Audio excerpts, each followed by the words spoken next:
Namo Buddhaya. Yang mulia para Bhikkhu Sangha, yang luhur para samanera, yang terpuji para atasilani, yang terhormat Romo Ramani, Ibu Bapak, Saudara-saudari Sedama. Saya Yeyen sebagai moderator pada malam hari ini.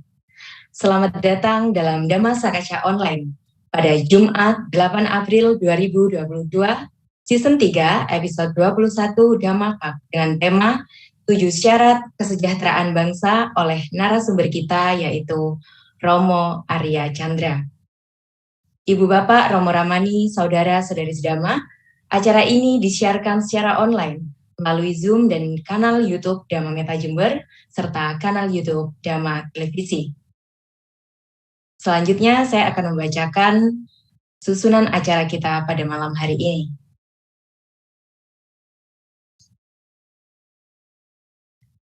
Yang pertama, petunjuk partisipan, pembacaan Dhamma pada nama Karapata, profil singkat narasumber, Dhamma Talk dengan narasumber, rangkuman oleh moderator, persembahan lagu Buddhis, dokumentasi dilanjutkan tanya jawab, closing statement dari narasumber, patik dana, nama Karapata, informasi atau pengumuman, dan penutup. Agar acara ini dapat berjalan dengan tertib, silakan disimak dengan baik-baik petunjuk yang saya bacakan. Partisipan posisi on kamera dan mic dalam kondisi mute atau off. Acara berlangsung kurang lebih selama 120 menit. Partisipan dipersilahkan untuk memilih posisi duduk yang sesuai.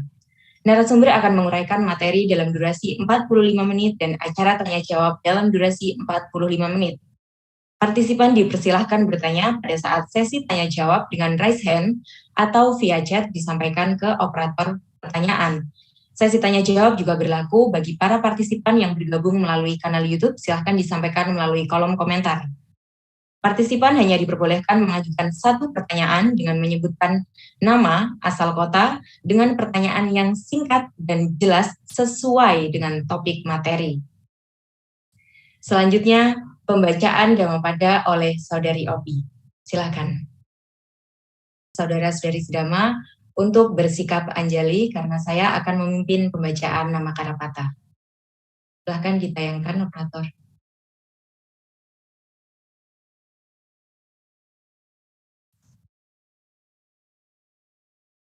Arahang Samma Sambuddho Bhagawa Buddhang Bhagawantang Abhiwademi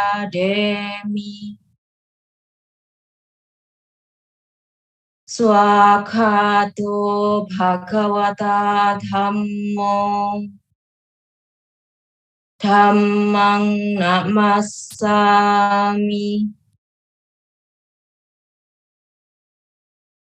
Supatipanno Bhagavato Sawaka Sanggo Sanggang Namami.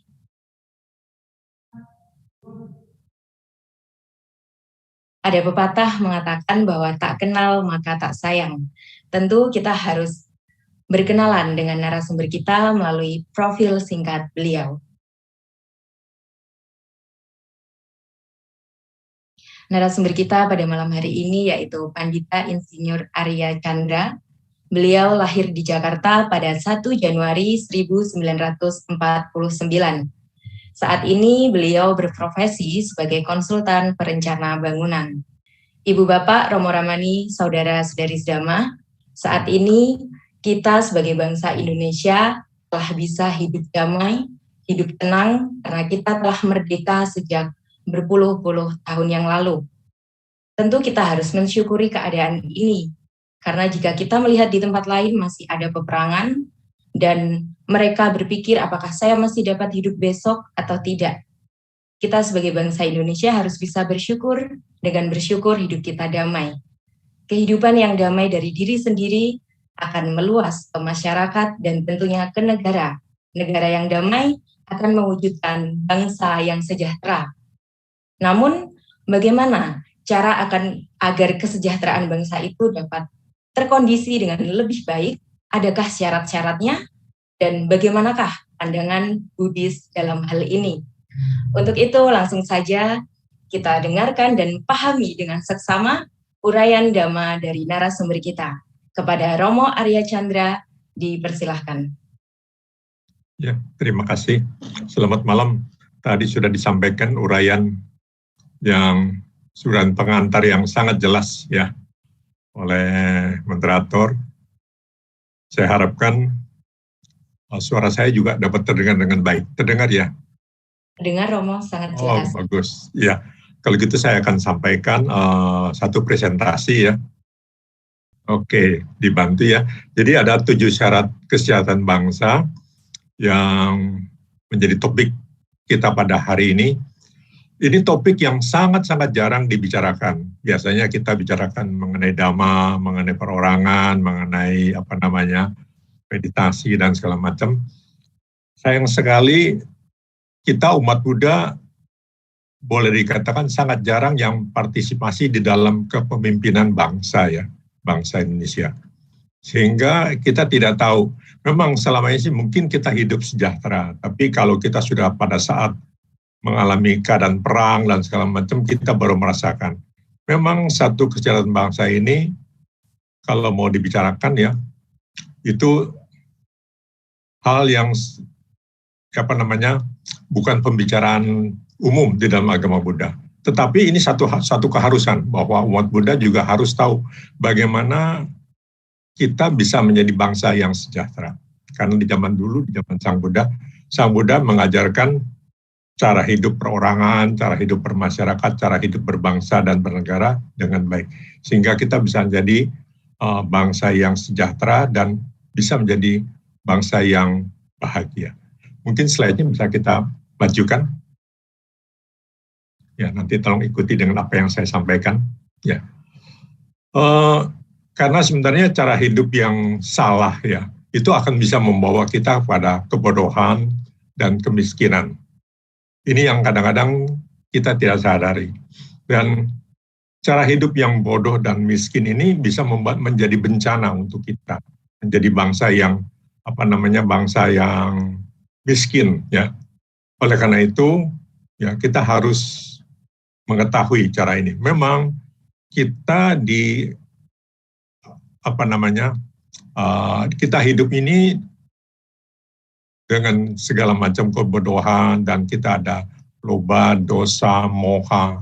Ya, loba, dosa, moha itu yang membawa kemelaratan, kemiskinan. Tetapi kalau semua orang dalam bangsa itu melakukan hal yang sama seperti ini, ya bangsa itu akan menjadi bangsa yang miskin, bangsa yang bodoh, dan kita tidak ingin seperti itu. Sekarang menjadi pertanyaan umum di antara kita adalah bagaimana kalau misalnya Sang Buddha mengajarkan kepada kita supaya kita bisa hidup menjadi bangsa yang sejahtera. Nah, dalam hal ini, Sang Buddha sebenarnya sudah memberitahukan kita 2.600 tahun yang lampau ya. Sudah sangat lama. Dan Sang Buddha bukan hanya mengajarkan kita pada kehidupan pribadi orang per orang, tetapi hidup berkeluarga, bermasyarakat, berbangsa, dan bernegara. Nah, untuk berbangsa dan bernegara ini kita pun ingin hidup menjadi bangsa yang sejahtera. Bagaimana hidup bangsa yang sejahtera? Nah, itu ada 7 syarat yang Sang Buddha ajarkan kepada kita.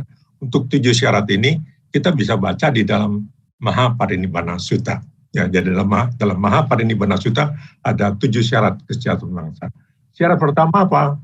Syarat pertama adalah bangsa tersebut sering berkumpul dalam jumlah yang besar dan pertemuannya berhasil dengan baik. Nah, kita di sini, kita tentu saja tidak mungkin 200 juta rakyat berkumpul jadi satu. Kita punya perwakilan yang namanya anggota perwakilan rakyat. Nah, anggota perwakilan rakyat ini, DPR ini, anggotanya harus sering berkumpul. Dan kalau berkumpul dalam jumlah yang besar, kalau sudah berkumpul dalam jumlah yang besar, dia pertemuannya harus berlangsung dengan baik. Nah, kalau misalnya wakil-wakil rakyat itu di pusat maupun di daerah itu DPRD, jarang berkumpul. Dan kalau berkumpul juga sedikit. Kalau sudah berkumpul sedikit, hanya berselisih dan tidak menghasilkan hal-hal yang baik. Nah, kalau begitu, apa yang akan terjadi? Ya susah, nggak bisa menyampaikan aspirasi rakyat. Nah ini kalau tidak bisa menyampaikan aspirasi rakyat, ya bagaimana ya? Maunya rakyat bagaimana? Maunya anggota DPR bagaimana? Nah ini susah. Kalau misalnya jumlahnya yang datang, ya anggota DPR itu yang sudah sering berkumpul, yang berkumpul dalam jumlah yang besar. Nah ini mereka bisa menyampaikan keinginan-keinginan kita. Mereka bisa menyampaikan pendapat-pendapat kita. Dan kita juga bisa tahu apa pendapat pemerintah memimpin kepada rakyatnya. Ya. Kalau jumlahnya besar, berarti partisipasi bisa terlihat dengan nyata. Nah, berhasil dengan baik, apa artinya berhasil dengan baik? Berhasil dengan baik berarti tercapainya mufakat. Ya, kerja menjadi efektif dan efisien, dan ini dapat menghemat tenaga, bisa menghindari pemborosan, dan biaya negara bisa menjadi lebih murah. Bangsanya ya tidak perlu memboroskan keuangan negara, dan bangsanya bisa jadi hidup lebih makmur. Nah inilah tujuannya kalau bangsa tersebut berkumpul dalam jumlah besar, sering, dan pertemuannya berhasil dengan baik. Saya ringkas saja cepat supaya kita bisa dapat hasil, kita bisa mengetahui ya. Karena apa yang saya sudah sampaikan ini sederhana sebenarnya. Ya. Jadi pertama itulah pertemuan. Ini juga kita bisa aplikasikan di dalam rumah tangga kita, di dalam organisasi kita. Terutama yang paling gampang adalah rumah tangga kita. Ya, kalau rumah tangga ayah, ibu, anak jarang, susah bisa berkumpul. Bagaimana keinginan ayah sampai kepada anak? Mungkin ayahnya masih rapat di kantor, ibunya sedang belanja di mall, anaknya sedang bermain di gym. Kapan mereka bisa bertemu? Kalau bertemu juga mungkin coba yang di meja makan mungkin anak yang kecil. Dan kalau bertemu nggak komplit, bagaimana bisa keluarga itu bisa bisa bahagia? Nah ini salah satu contoh ya. Itu kalau untuk bangsa, untuk keluarga, dan juga untuk organisasi sama.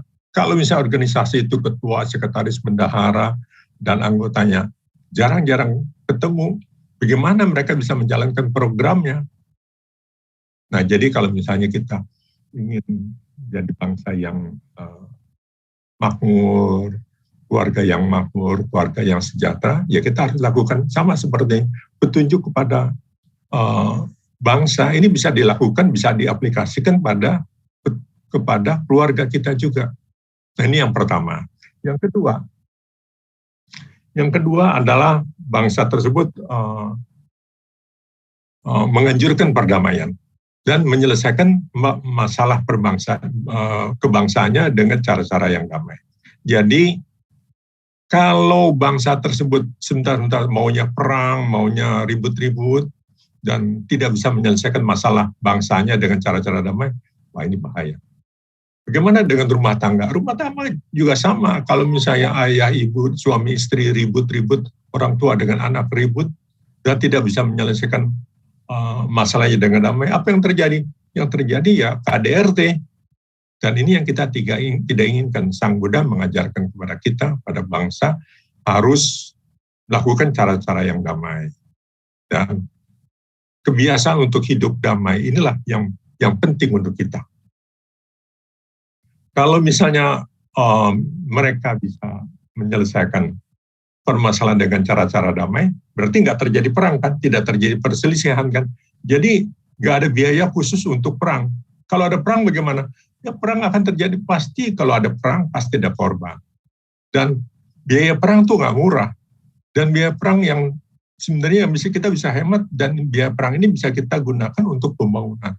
Kalau ada biaya untuk pembangunan, berarti bangsa itu bisa menjadi lebih sejahtera. Karena biaya perang itu tidak digunakan untuk perang, tapi digunakan untuk pembangunan sarana-sarana dan lain segala macam.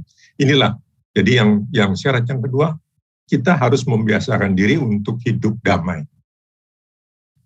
Ya, dan di sini kalau bangsa itu tidak perang dalam keadaan yang damai, aman, ya, maka mereka bisa memusatkan perhatian pada pembangunan, bisa memusatkan perhatian pada kesehatan bangsa.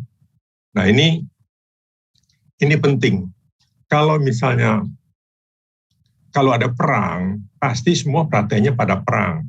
Bagaimana bisa membuat perhatian pada pada kesejahteraan, kepada keamanan kehidupan bangsa. Nah, ini yang bahaya. Jadi kita bisa lanjut ya. Lanjutnya nomor 3 ya. Nomor 3 bahwa bangsa itu yang penting untuk kita, bangsa tersebut patuh pada undang-undangnya. Jadi kalau bangsanya tidak patuh pada undang-undangnya, ini bahaya. Dan bangsa tersebut dia perlu menyesuaikan peraturan lama yang sudah tidak cocok, yang sudah ketinggalan zaman, dan menetapkan peraturan baru yang dibutuhkan. Di sini kita banyak ketinggalan. Ya, pertama rakyat kita patuh pada undang-undang. Apakah kita patuh pada undang? Apakah kita juga patuh pada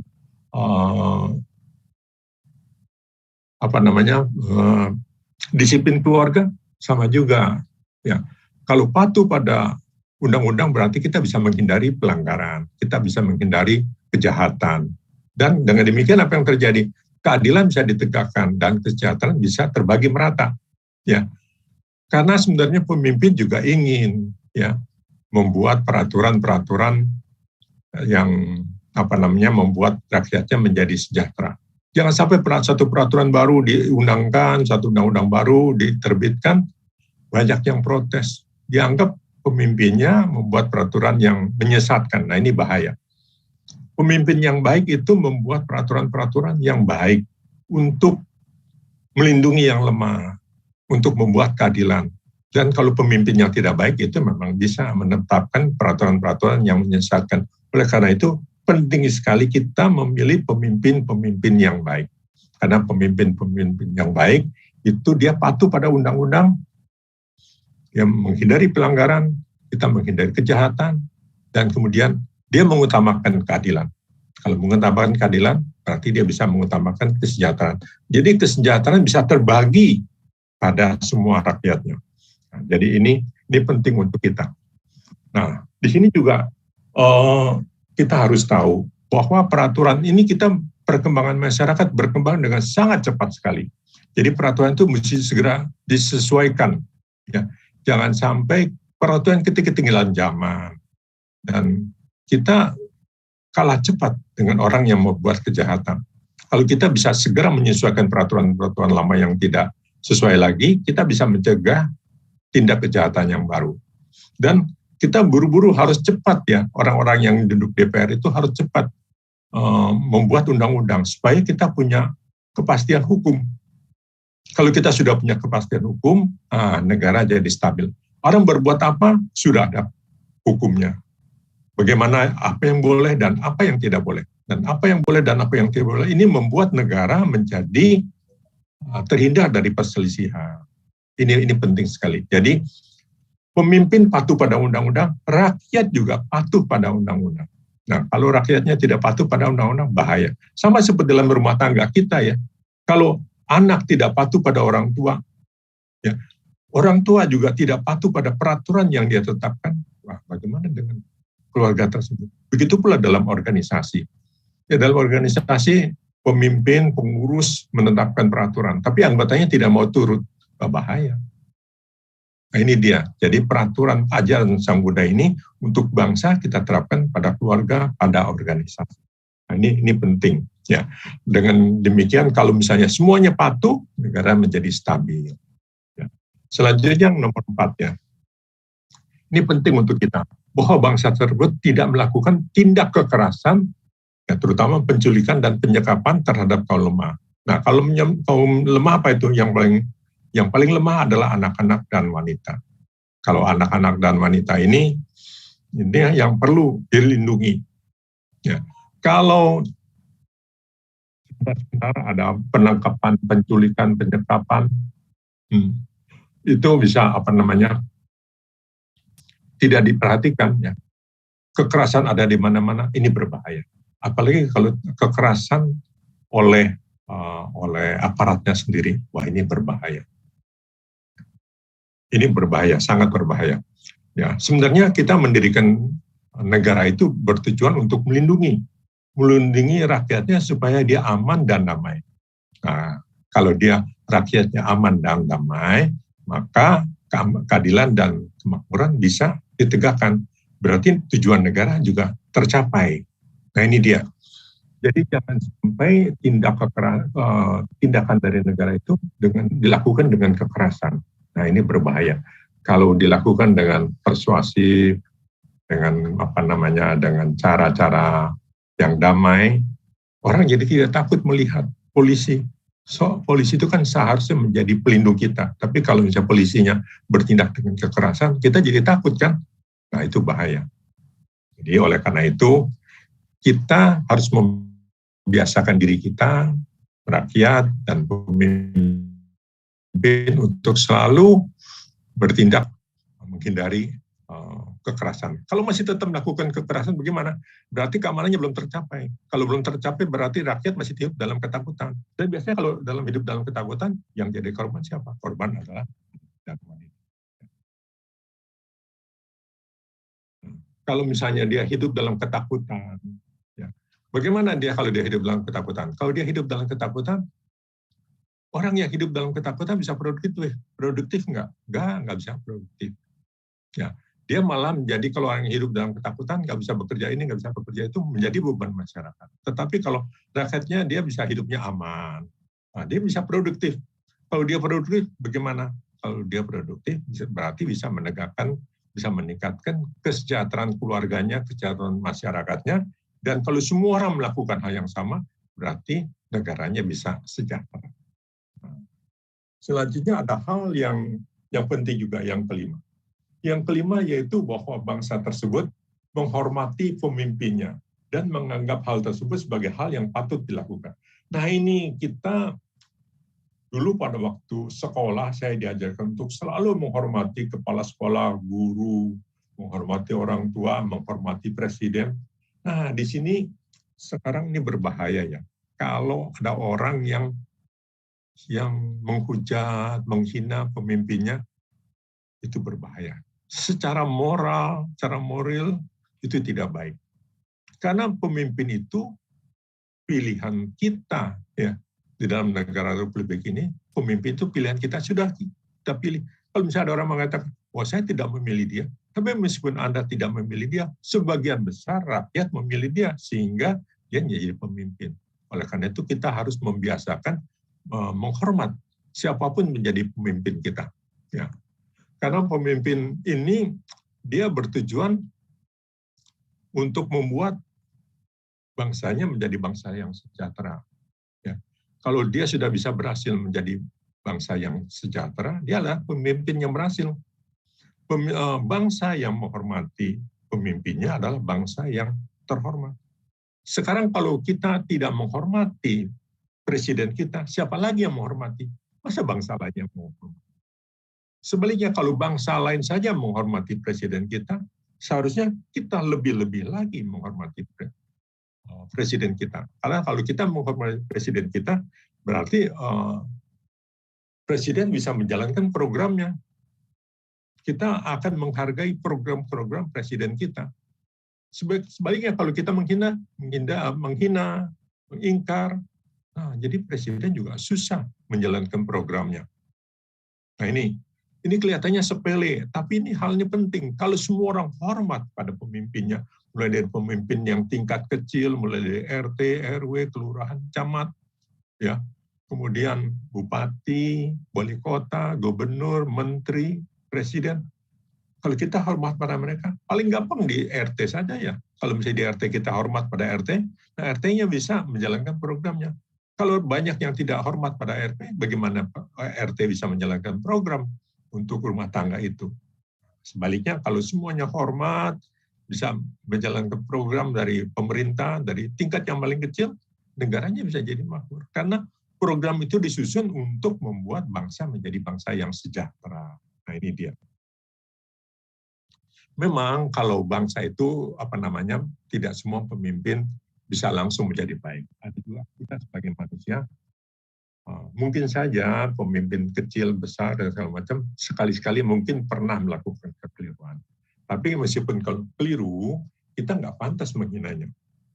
Kita bisa sampaikan. Ya mungkin tidak secara langsung, melalui saluran diplomatik, saluran politik, kita sampaikan kritik. Dan kalau kita sampaikan kritik, kita sampaikan saran kita. sebaiknya begini, jangan begitu. Nah, ini dia. Jadi dia dari luar tetap terhormat, kita sampaikan kritik dan saran ya dengan secara baik-baik. Kalau kita sampaikan juga, ya Pak, sudah saya sampaikan, tapi tetap jalan seperti itu. Nah, permasalahannya kan kita tidak bisa menyampaikan secara langsung. Apakah kita bisa menyampaikan secara langsung? Kalau kita bisa menyampaikan secara langsung, saran dan kritik kita bisa diterima dengan baik. Sama seperti kita dengan orang tua kita. Mungkin orang tua kita sudah ketinggalan zaman, tidak bisa mengikuti perkembangan sekarang. Tapi kalau kita sampaikan, Pak, belajar dulu dong ini ada sekarang, misalnya komputer. Nah, ini kan sudah kemajuan yang dulu Papa nggak pernah belajar. Nah, kita sampaikan. Tapi kalau kita menghina, Papa sih orang kuno. Nah, itu kan jadi nggak enak ya. Hubungannya menjadi buruk. Begitu pula dengan rakyat terhadap pemimpinnya. Jadi kita tetap harus hormat. Bagaimanapun juga orang tua kita tetap kita hormati. Meskipun mungkin pendidikan orang tua kita tidak sepandai kita.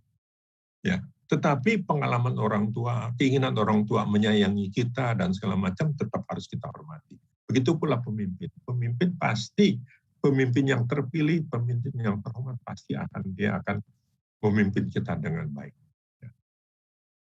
Dan sekarang yang keenam, ya, ini hal yang penting, bahwa bangsa tersebut membangun dan merawat bangunan-bangunan mulia.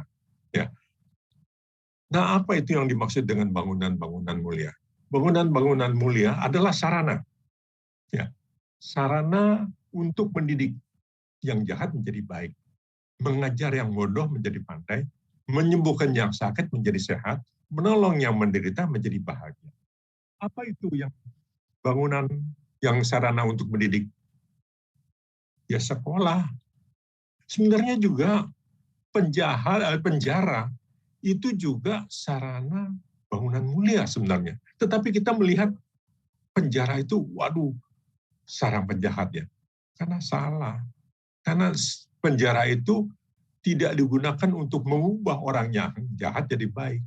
Coba kalau kita bisa mengubah orang yang tidak sadar menjadi orang yang sadar, orang yang jahat jadi orang baik, keluar dari penjara menjadi orang yang baik. Bukan seperti sekarang, orang yang keluar dari penjara bukannya menjadi baik, malah menjadi lebih jahat. Nah, ini jadi sarana yang salah. Kita harus punya, kita mau membangun sarana, tapi sarana yang baik. Ya. Yang misalnya sekolah, kita jadikan sekolah itu bangunan mulia yang bisa mengubah orang yang bodoh menjadi pandai. Rumah sakit adalah bangunan yang mulia yang bisa menyembuhkan orang yang sakit, ya, yang bisa menolong orang yang menderita menjadi bahagia. Jadi kita harus kita lihat saja negara kita, banyak nggak jumlah sekolah? Semakin banyak yang sekolah berarti makin banyak muridnya kan? Kalau makin banyak muridnya yang bodoh jadi pandai, berarti negara kita banyak yang pandai kan? Nah, ini dia. Jadi penting bagi kita ya untuk bisa membangun bukan hanya rumah ibadah, sekolah, rumah sakit, laboratorium juga. Sekarang studio juga itu tempat belajar ya. Sekarang orang bisa belajar di studio. Belajar komputer mungkin di sekolah diajarkan komputer ya standar saja, tapi dengan di studio dengan teman-temannya mereka bisa belajar sendiri. Mereka bisa menghasilkan program-program yang hebat-hebat. Nah, ini jadi sarana-sarana inilah yang harus dirawat. Kalau nggak dirawat, nah ini bahaya. Tapi kalau sarana ini banyak yang dirawat, ya makin banyak yang terbantu. Kerjaannya, pengetahuannya.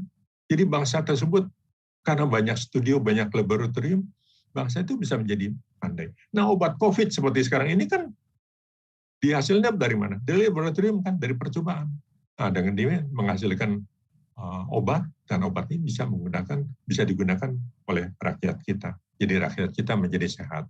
Kalau makin banyak orang yang sehat, makin banyak orang yang bisa bekerja, negaranya menjadi semakin makmur. Nah, inilah jadi gunanya sarana. Kita tinggal lihat saja, sarana bangunan kita banyak tidak. Kalau makin banyak, berarti kita makin bisa sejahtera. Nah, selain dari sarana, inilah yang satu lagi yang nomor 7 yang terakhir. Ya, bangsa tersebut ya itu menunjang kehidupan dan memberikan kemudahan bagi orang-orang mulia. Jadi di sini ada banyak di negara kita juga banyak orang-orang mulia, tapi dia hidupnya susah. Dia mau melakukan sesuatu tidak mudah. Nah, kita sebagai bangsa tersebut harus memberikan kemudahan kepada bangsa tersebut, pada orang-orang mulia tersebut. Siapa orang-orang mulia tersebut? Nah, kita bisa lihat. Orang-orang mulia adalah orang-orang yang bisa mendidik, yang jahat menjadi baik, yang bisa mengajar, yang bodoh menjadi pandai, yang bisa menyembuhkan yang sakit menjadi sehat, yang bisa menolong orang yang menderita menjadi bahagia. Siapa ini? Orang yang bisa mendidik yang jahat menjadi baik. Ya banyak, termasuk biku, paratera, mahatera, guru, dokter, para medis. Nah ini sebenarnya kalau zaman dulu, di zaman Sang Buddha dan sesudahnya, itu para biku itu menjadi orang mulia, benar-benar orang mulia. Bahkan sampai dengan sekarang, karena zaman dulu, biku adalah orang yang terdidik. Terutama mereka namanya paratera. Zaman dulu mereka disebut paratera. Nah, dari para tera ini, para biku tera ini, yang pandai bisa mengajar, bisa mengobati orang-orang yang sakit, timbullah kata terapis. Kita pernah dengar kata terapis? Kata terapis itu adalah dari kata tera. Tera yang bisa, para tera, para biku tera, yang bisa mengobati. Nah, mereka menjadi guru bangsa.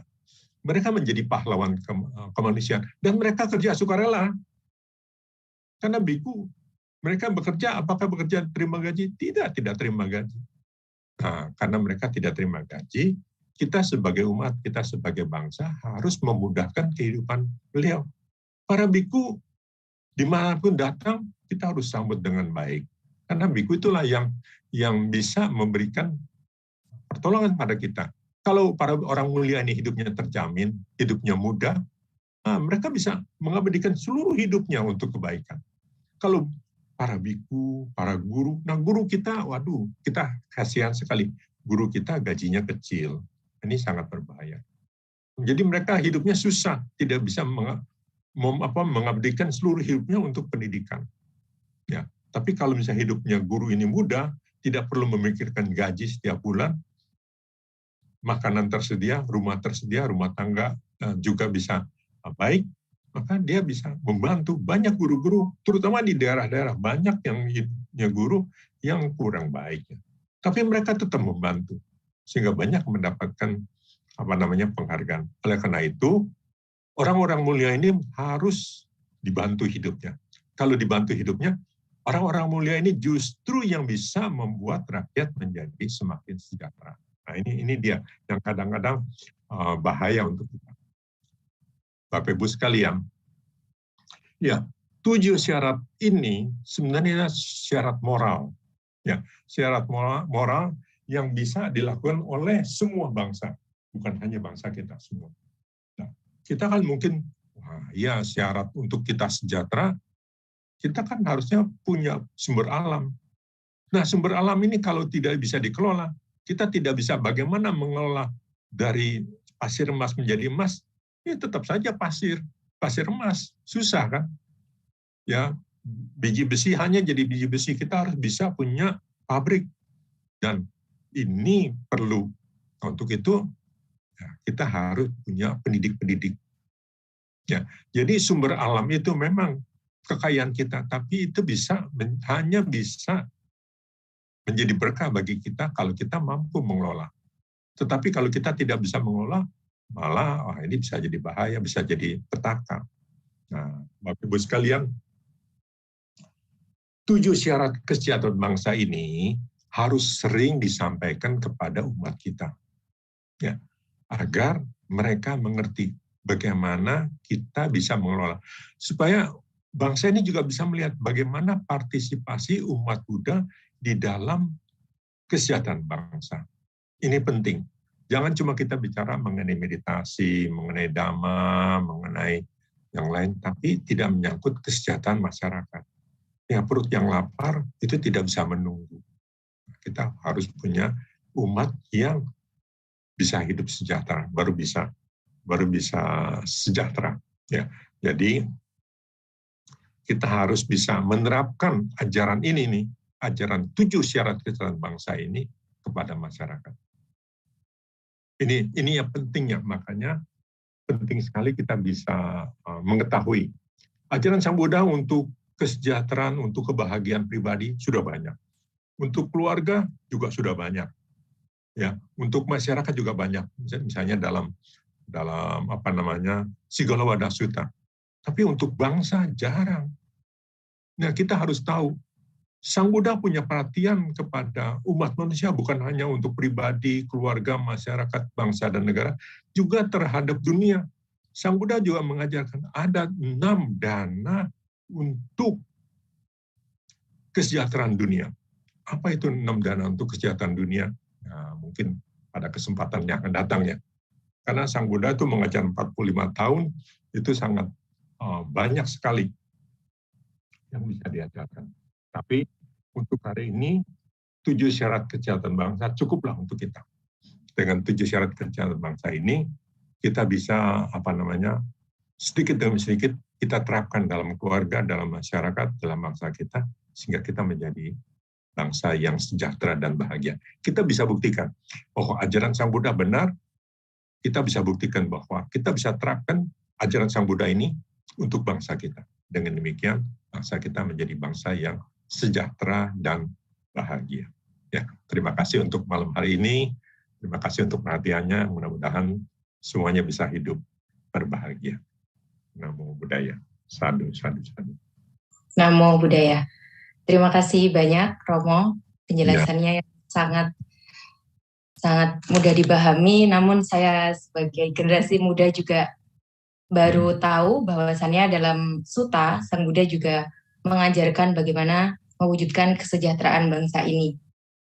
Untuk itu, saya izin untuk menyampaikan rangkuman atas uraian yang telah Romo sampaikan. 7 syarat kesejahteraan bangsa adalah syarat moral yang dapat dilakukan oleh semua bangsa.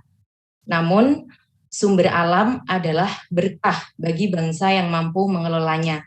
Ajaran ini bisa diterapkan untuk keluarga, organisasi, dan masyarakat. Mengapa 7 syarat kesejahteraan bangsa dalam Mahaparinibbana Sutta ini bersumber dari pandangan Buddhis, namun kenapa dapat diterapkan oleh umat yang non-Buddhis sekalipun? Karena 7 syarat ini bersifat universal dan sangat relate dengan kondisi negara kita saat ini. Dan juga dibutuhkan kesadaran kerjasama antara pemimpin dan juga yang dipimpin.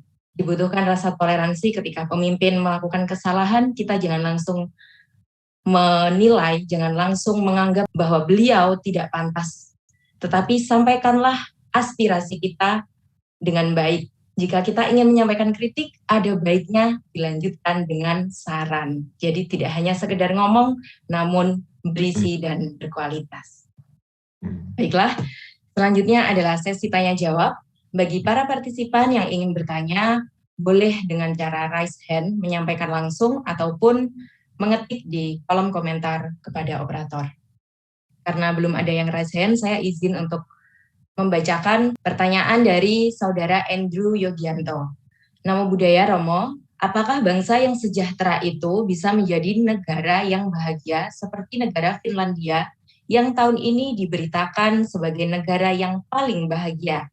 Apakah sejahtera dan bahagia ini adalah hal yang saling berhubungan satu sama lain? Mohon pencerahannya, Romo. Silakan, terima kasih. Ya, terima kasih.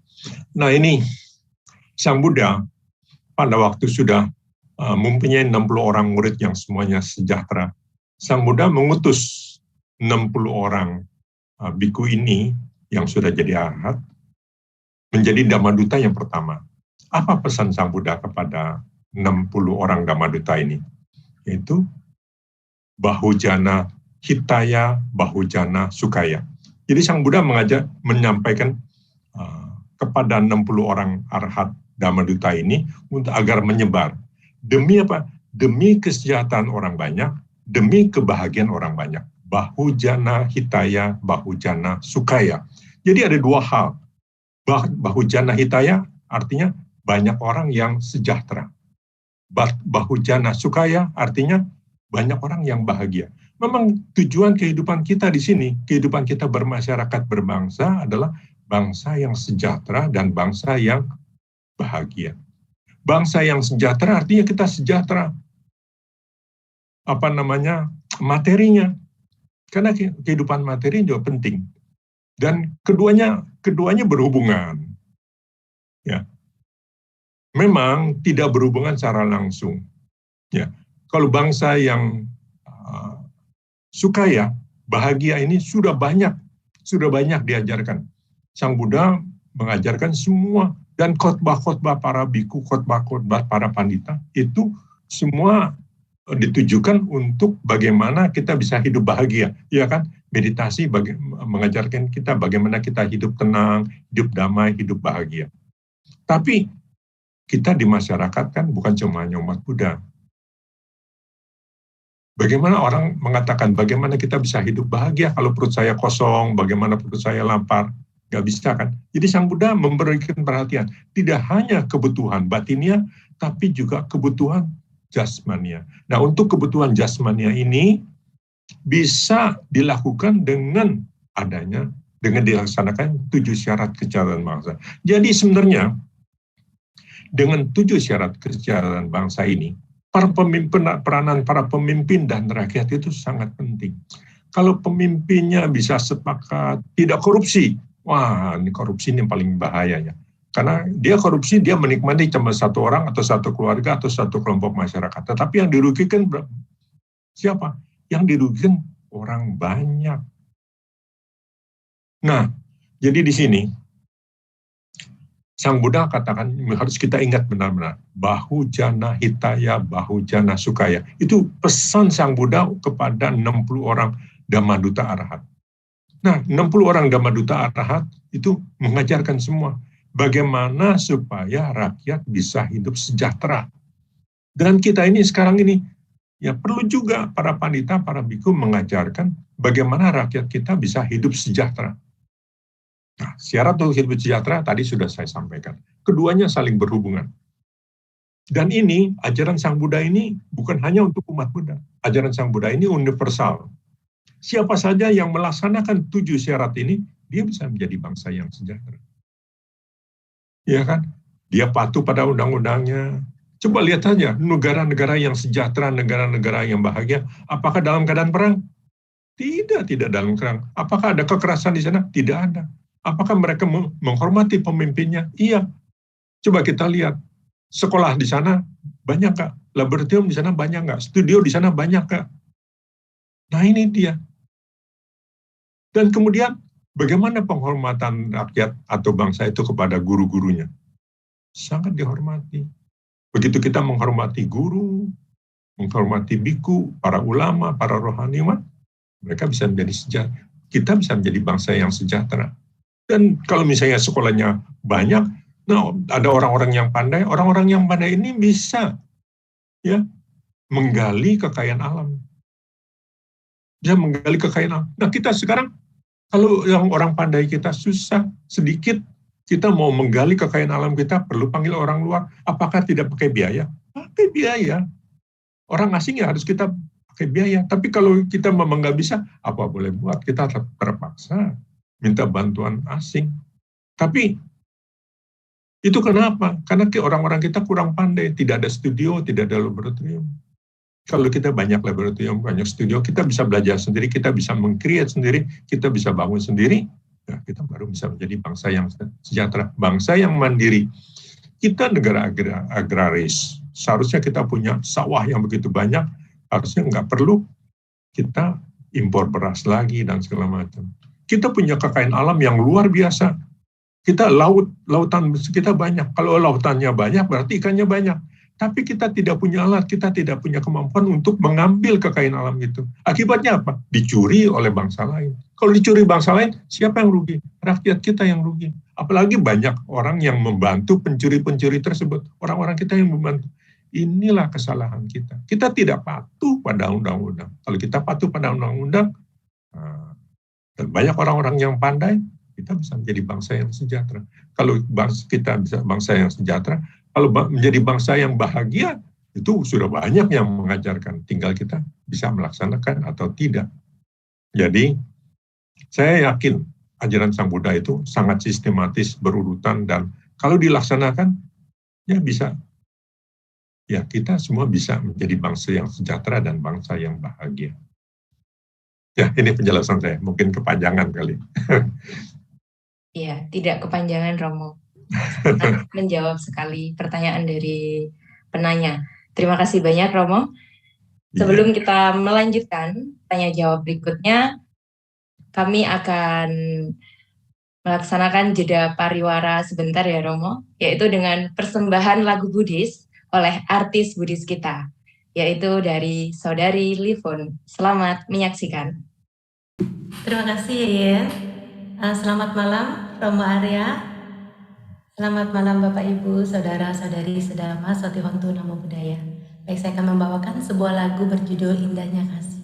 Selamat mendengarkan. Sudah masuk musiknya?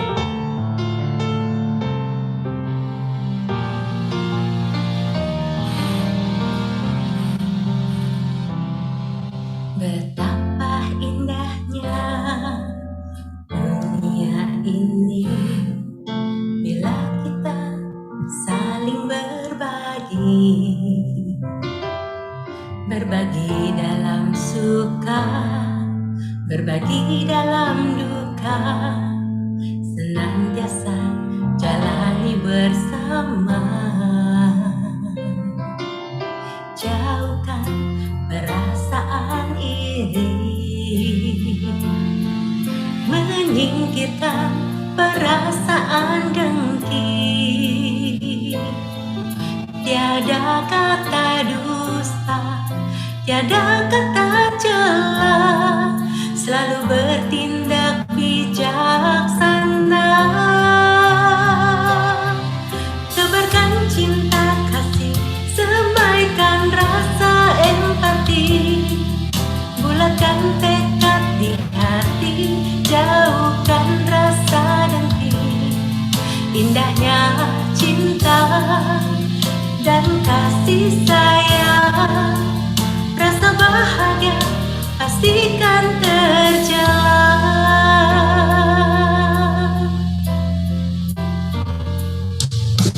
Jauhkan perasaan iri, menyingkirkan perasaan dengki. Tiada kata dusta, tiada kata cela, selalu bertindak bijaksana. Tebarkan cinta kasih, semaikan rasa empati, bulatkan tekad di hati, jauhkan rasa dengki. Indahnya cinta dan kasih sayang, rasa bahagia pastikan terjalan. Indahnya kasih, indahnya berbagi, bahagialah insan di bumi. Oh, rentangkan tangan, jalin persahabatan menuju masa depan.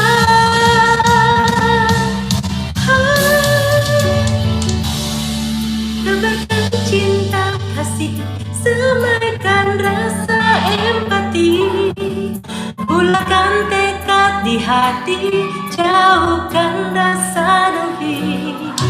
Indahnya cinta dan kasih sayang, rasa bahagia pastikan terjalan. Cinta kasih, semaikan rasa empati, bulatkan tekad di hati, jauhkan rasa dengki. Indahnya cinta dan kasih sayang, rasa bahagia pastikan terjalan. Rasa bahagia pastikan terjalan. Rasa bahagia pastikan terjalan.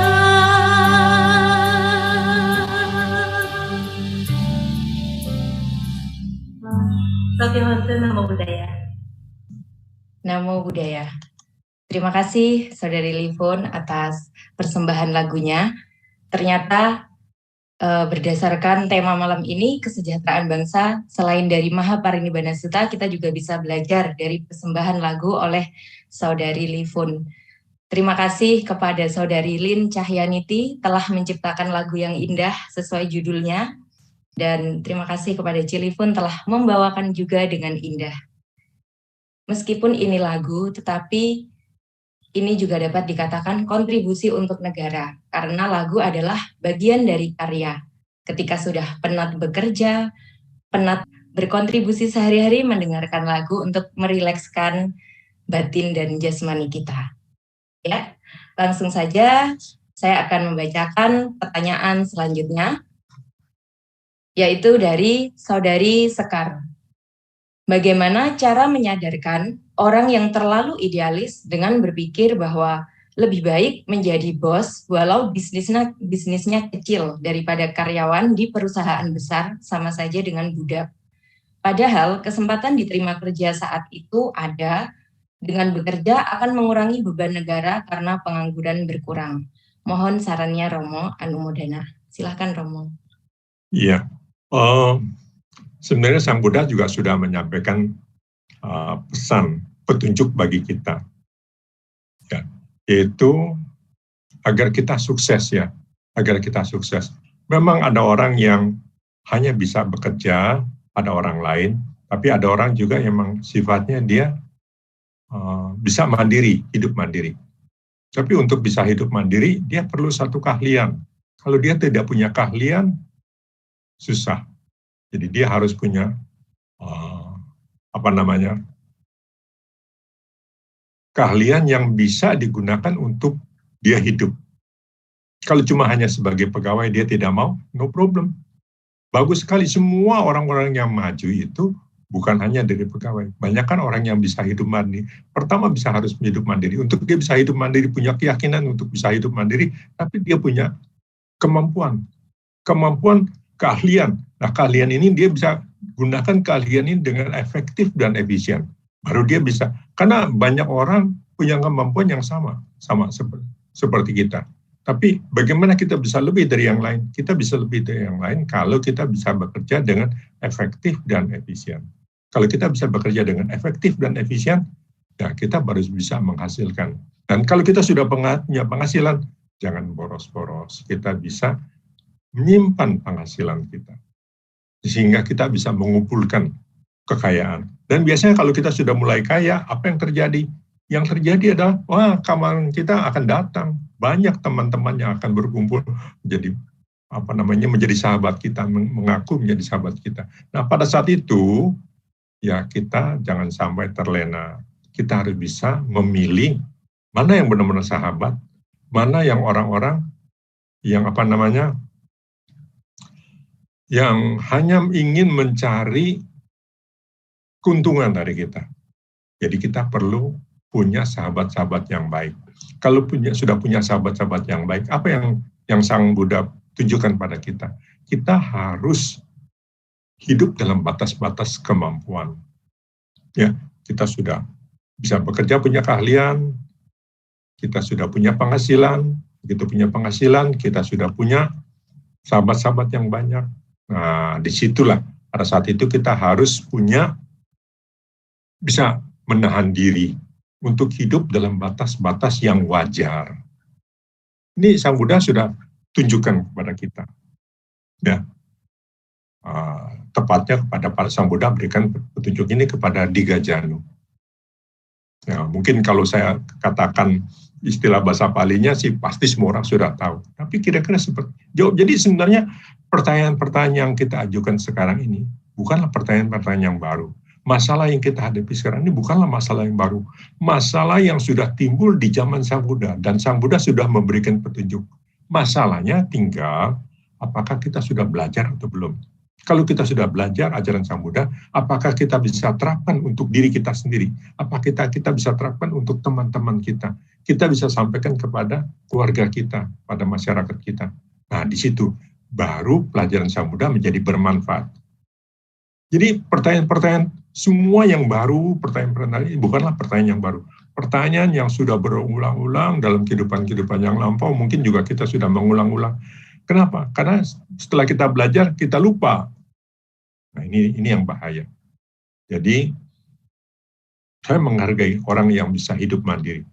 Saya tidak mau jadi kuli. Mendingan saya jadi bos, meskipun bos kecil. Nggak apa-apa, boleh saja. Kita bisa hidup mandiri, itu satu hal yang bagus. Tetapi, kalau kita bisa bekerja sama dengan orang lain, kita bisa membangun lebih besar. Tapi belum tentu semua orang bisa, belum tentu kita bisa ketemu partner yang cocok. Ya kan, kalau kita ketemu partner yang cocok, mungkin kita bisa lebih besar. Tapi tergantung kita juga, kalau kita punya kemampuan yang lebih, kita bisa. Banyak orang-orang yang hebat-hebat itu mulai dari usaha sendiri dan kemudian bisa maju. Ya, jadi ini kira-kira jawaban kita.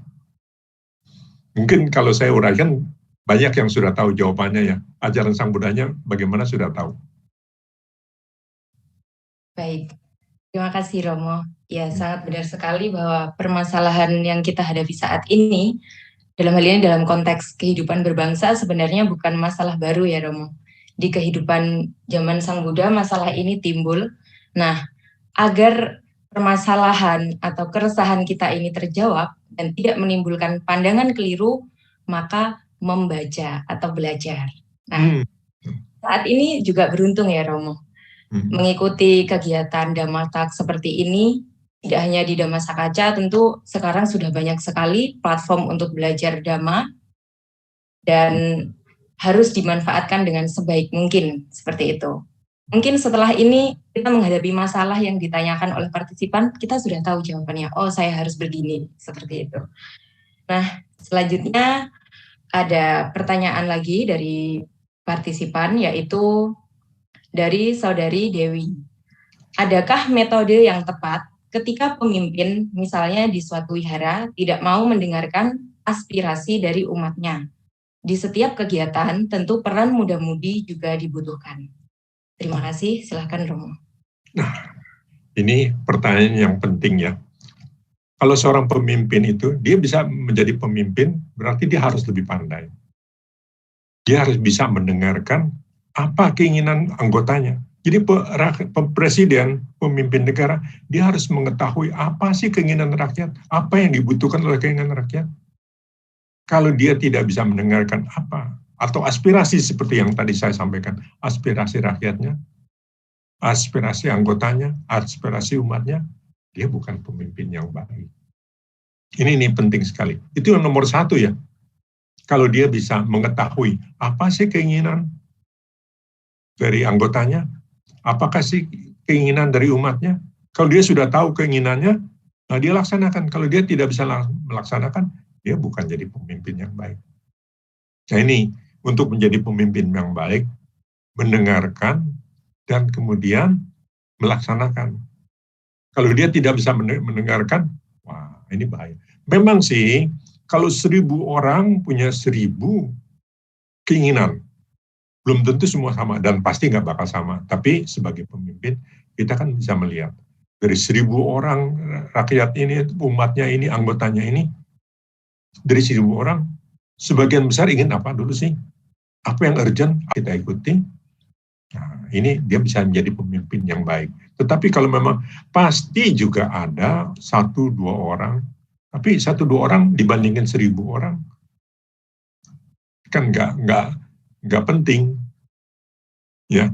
Nah, jadi kalau sebagian besar bisa kita penuhi keinginannya, sebagian kecil perlahan satu persatu kita bisa urut. Jadi yang penting, yang utama kita dahulukan. Tapi yang lain bukan berarti dilupakan. Mungkin pada saat ini belum kita butuhkan, tapi pada saat yang akan datang mungkin dibutuhkan. Kita bisa sampaikan juga kepada umat kita, maaf ya untuk kali ini program kita belum keburu sampai ke sana. Belum bisa mencapai apa yang Anda inginkan. Kita utamakan apa keinginan sebagian besar dulu. Memang pasti ada yang tidak cocok. Tapi satu persatu kita selesaikan. Dengan sebagian besar bisa terselesaikan, pasti. Nah ini untuk menjadi pemimpin juga perlu satu keahliannya. Perlu keahlian. Keahlian memimpin, keahlian untuk mendengarkan, keahlian untuk mengetahui apa aspirasi, dan kemudian keahlian untuk bisa melaksanakan apa rencana-rencananya. Ini dia, ya, untuk kita ya, supaya punya anggota yang sejahtera, umat yang sejahtera, wihara yang sejahtera. Caranya bagaimana ya? Dia kan orang yang lebih pandai. Dia harus bisa lebih menemukan ide-ide. Kan dia harus satu langkah di depan. Kalau enggak bagaimana dia bisa menjadi pemimpin? Kalau yang di belakang umat kan bukannya pemimpin, pengikut namanya. Nah, jadi kalau kita mau jadi pemimpin berarti kita harus di depan pengikut. Ya, ini yang saya sampaikan. Terima kasih. Ya, baik. Terima kasih Romo. Jadi ketika menghadapi masalah tersebut, misalnya di wihara, seorang pemimpin harus bisa melaksanakan skala prioritas, namun ketika ada beberapa aspirasi dari umat yang kurang relevan, disampaikan juga mengapa saat ini belum bisa dilaksanakan, sehingga umat juga harus legowo ya Romo, menerima, tidak boleh memaksakan aspirasi. Iya. Ya. Baik, pertanyaan selanjutnya dari saudara Bodi Anandra. Salah satu hal yang berhubungan tentang kesejahteraan adalah kesejahteraan sosial. Untuk kesejahteraan sosial ini diperlukan adanya pekerja sosial dan sering diidentifikasikan dengan relawan, dan stigmanya adalah sukarela. Dan terkadang ini berhubungan dengan materi yang ala kadarnya dengan stigma sukarela. Apa memang harus demikian, atau memang relawan bisa juga disejahterakan? Bagaimana pendapat Romo perihal ala kadarnya ini? Terima kasih. Ya. Sebenarnya kalau mau dibilang sukarelawan, biku kita itu sukarelawan seumur hidup. Kalau bekerja kemana-mana, membacakan parita, menyembuhkan orang sakit, untuk orang yang meninggal, untuk pembukaan rumah dan segala macam, nggak pernah itu biku meminta gaji, meminta upah. Itu kan sukarelawan murni ya. Ya orang yang mengabdikan hidupnya untuk masyarakat, seumur hidup, tanpa batas waktu. Jarang sekali ya saya dengar, mungkin tidak ada ya, biku yang menolak kalau diajak untuk berbuat baik. Nggak ada.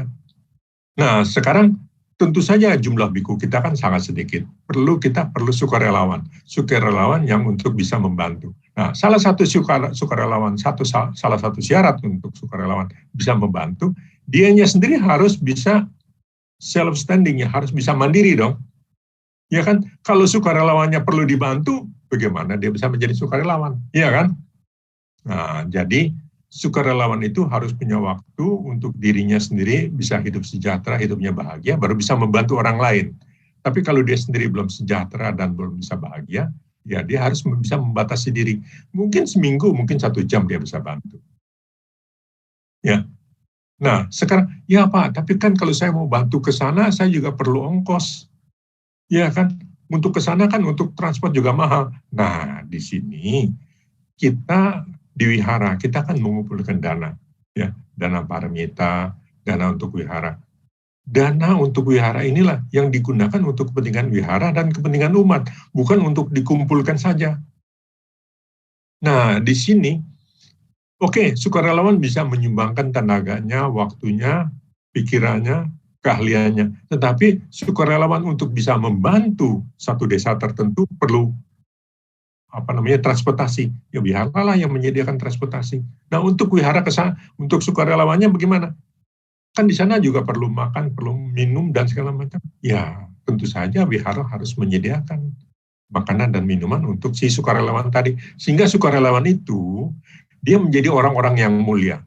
Kalau dia bekerja hanya benar-benar khusus bekerja, khusus mengabdi, khusus menjadi sukarelawan, tetapi seperti ajaran yang tadi, orang-orang mulia ini harus diberikan kemudahan, harus ditunjang hidupnya. Jadi wihara juga perlu, memang kita perlu sukarelawan. Sukarelawan kita juga harus ditunjang kemudahannya, kemudahan hidupnya, seperti itu. Bukan berarti gaji. Kalau digaji bukan sukarelawan kan? Nah, jadi dalam hal ini, wihara juga harus bijaksana. Wihara mau mengadakan bakti sosial. Wah, kita akan sering dengar bakti sosial. Yang bekerja sukarelawan. Kok nanti ada orang bertanya, loh kok sukarelawan dibayar? Enggak, sukarelawan tidak dibayar, tetapi kebutuhan sukarelawan itu ditunjang oleh wihara. Pada saat tertentu setiap bulan sukarelawan ini mungkin mendapatkan bantuan beras, bantuan minyak goreng yang lagi mahal barangkali sekarang ini ya. Jadi si sukarelawan ini, dia hidupnya juga terjamin. Hidupnya dimudahkan oleh wihara. Dan dia bisa menjadi sukarelawan wihara. Bisa menjadi sukarelawan dari organisasi. Nah, dia bisa bekerja. Tentu saja, kalau dia mau kaya, ya dia harus usaha sendiri.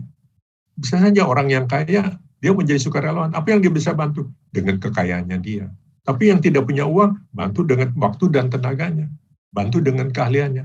Dan hidupnya dia, sukarelawan ini, ditunjang oleh wihara. Iya kan? Kadang-kadang pengurus wihara juga suka lupa sih. Ya, sukarelawannya suruh pergi ke sana, bantu di sana, bantu. Tapi nggak dikasih ongkos dan segala macam. Kalau sukarelawannya berkecukupan, dia malah menolak. Nggak perlu dibantu, saya bisa ke sana. Banyak yang mendaftarkan diri sebagai dokter untuk bantu orang-orang yang sakit di daerah.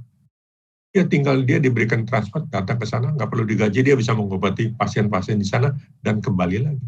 Ya obat-obatannya ya wihara siapkan, kendaraannya wihara siapkan. Dia bantu dengan keahliannya, itu sukarelawan. Kecuali kalau dia sangat kaya atau mungkin berkecukupan, oh nggak usah, saya bisa berangkat sendiri, saya punya obat sendiri, saya bisa bantu orang yang sakit. Cuman tunjukkan di mana yang sakit, siapa yang membutuhkan. Karena panitia kan lebih tahu dari dia. Nah, jadi ada dua macam. Ada sukarelawan yang berkecukupan, dia tidak perlu dibantu, dia bisa bantu, bisa self-sustaining, oke, no problem. Tapi ada sukarelawan yang menjadi orang mulia, yang perlu dibantu. Dia mau kerja, dia punya keahlian dan segala macam, tetapi dia tidak punya mata pencaharian misalnya. Ya nggak apa-apa. Kita bantu dia kecukupan sandang pangan, papan, obat-obatan, kalau perlu kita bantu. Dia bisa membantu orang yang sakit, tapi pas kebetulan dia sakit bagaimana? Siapa membantu dia? Ya wihara lah bantu dia. Nah ini artinya menunjang dan memudahkan kehidupan orang-orang mulia. Sukarelawan itu kan orang-orang yang mulia, yang bekerja untuk masyarakat. Jadi kita, pengurus wihara tidak bisa pangku tangan. Sama seperti para biku. Para biku kan minta gaji? Nggak pernah biku yang minta gaji, nggak pernah minta upah, nggak pernah minta hadiah, nggak pernah. Karena dia sudah bertekad untuk mengabdikan dirinya seluruh hidupnya, seumur hidupnya untuk masyarakat. Kalau dulu bisa dengan tenaga, sekarang dengan kemampuan, dengan mengajar, itu cukup. Tapi para biku ini bisa bekerja dengan full, dengan perhatian penuh, karena hidupannya sudah terjamin. Mau tinggal sudah ada rumah, ada wihara. Mau makan sudah ada yang perdana. Untuk pakaian setahun sekali sudah ada yang siapkan jubah. Mau apa lagi? Sakit? Oh nggak usah khawatir. Pasti banyak dokter yang bersedia membantu. Jadi apalagi 4 kebutuhan pokok sudah terpenuhi. Nah ini jadi kita, tapi kan kita bukan biku ya. Nah, kita juga masih perlu makan, masih punya rumah tangga. Nah kalau tidak punya penghasilan yang cukup, wihara juga harus mengerti. Berikanlah perhatian, tunjangan, kemudahan untuk orang-orang, untuk sukarelawan ini. Karena kita akan jadikan sukarelawan ini orang-orang yang mulia, yang memang bekerja dengan sungguh-sungguh, karena dia nggak usah khawatir. Oke, saya akan bantu untuk wihara sepenuh hati, karena wihara apa? Menyiapkan kebutuhan hidup saya. Ya tentu saja dia nggak bisa menuntut kemewahan.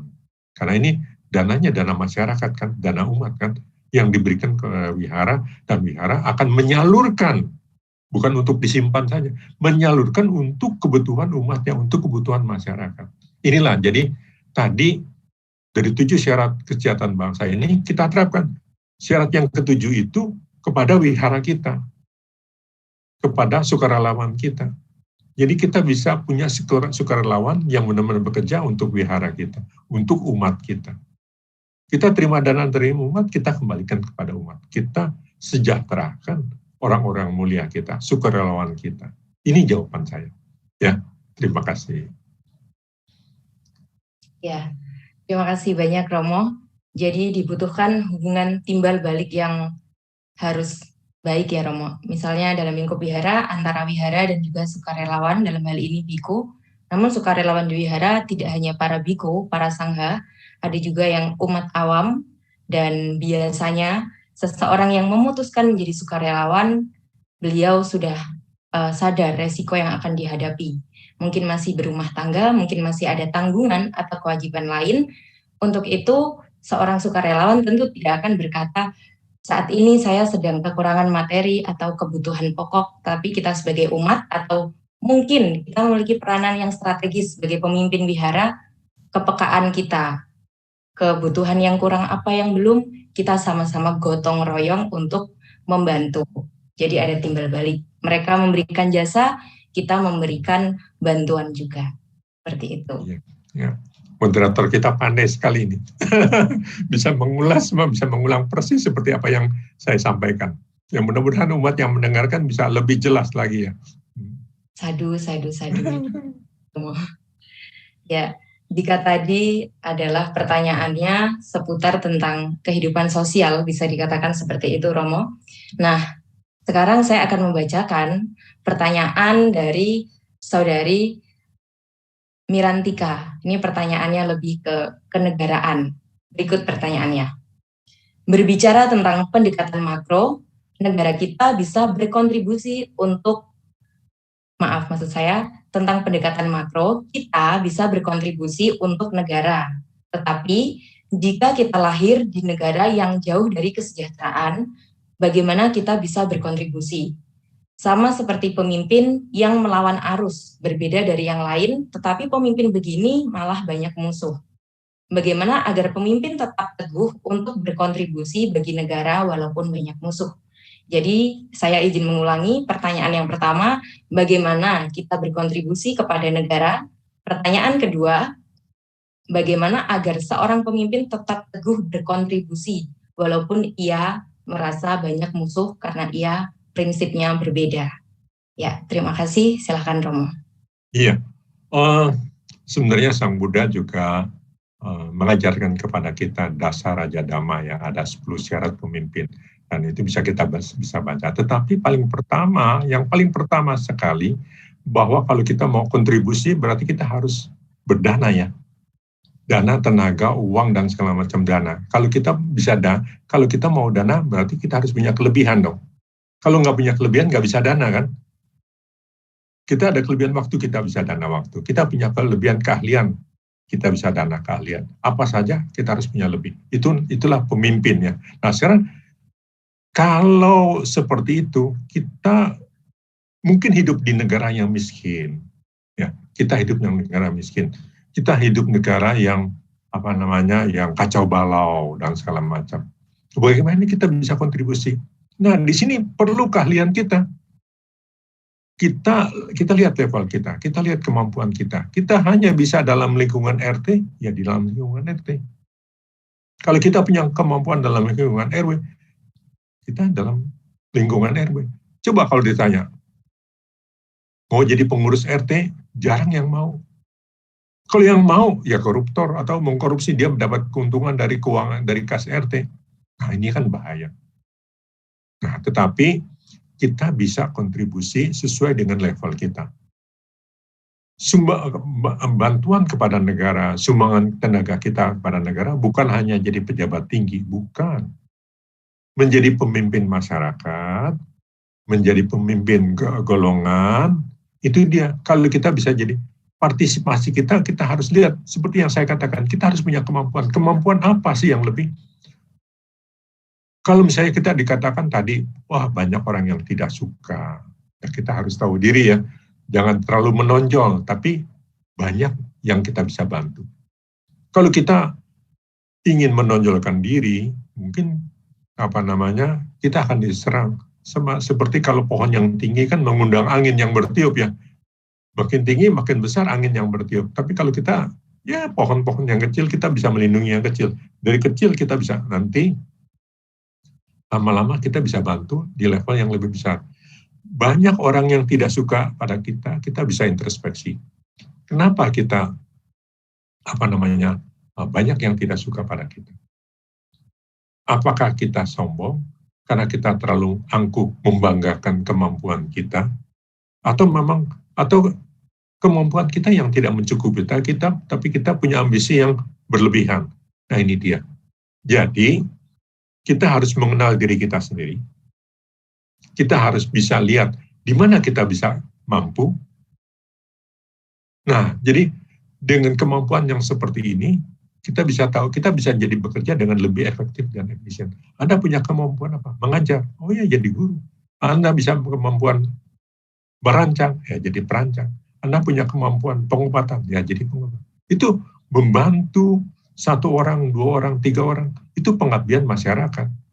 Karena kita membantu, kita tidak mengharapkan balasan. Kita tidak mengharapkan, oh ya nanti kalau saya bantu gini nanti dipuji-puji. Saya mengharapkan pujian. Oh bukan seperti itu. Jadi kita harus bisa melihat situasi, kondisi diri kita sendiri dan kondisi masyarakat. Dalam kondisi masyarakat yang kacau balau, apa yang dibutuhkan pada saat itu? Yang utama. Masyarakat yang kacau balau, oh kita butuh keamanan. Ya udah kita lakukan. Ini kebetulan ada 1 orang pengaman yang baik. Nah, kita minta dia jadi koordinator untuk mengamankan masyarakat kita. Karena yang dibutuhkan itu. Nanti orang bisa melihat, oh memang kontribusinya ini bagus. Kita punya kemampuan apa? Kemampuan merawat. Oh iya, kesehatan. Dalam bidang kesehatan. Kita lakukan dalam bidang kesehatan. Jadi, Sang Buddha ajarkan kepada kita harus punya kemampuan kita. Ajaran Sang Buddha untuk pribadi itu sangat penting. Ya. Sangat penting. Dan ini kita bisa terapkan. Di dalam situasi yang sulit bagaimanapun, pasti ada jalan keluarnya. Sang Buddha menceritakan kehidupannya itu dalam Jataka ya, dalam Jataka story ya, dalam kisah-kisah Jataka, ada 547 kisah Jataka, segala macam permasalahan kita ada di sana. Kita tinggal baca dan kita bisa tahu bagaimana dulu Sang Bodhisattva menyelesaikan permasalahannya.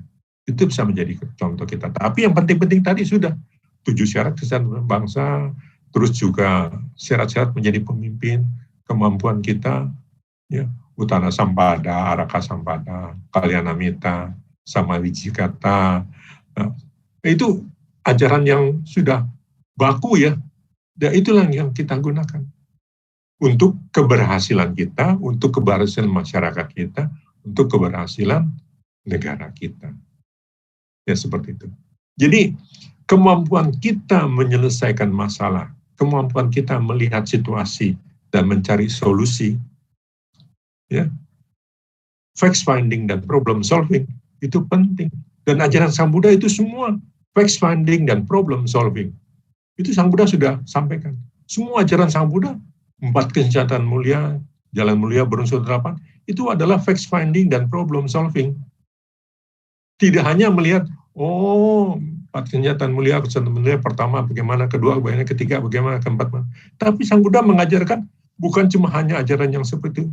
Sang Buddha mengajarkan kepada kita, inilah sebelum kita menyelesaikan facts, kita harus tahu dulu facts finding, bagaimana problem solving. Bagaimana kita mencari data-data, fakta-fakta, permasalahannya, dan bagaimana solusinya.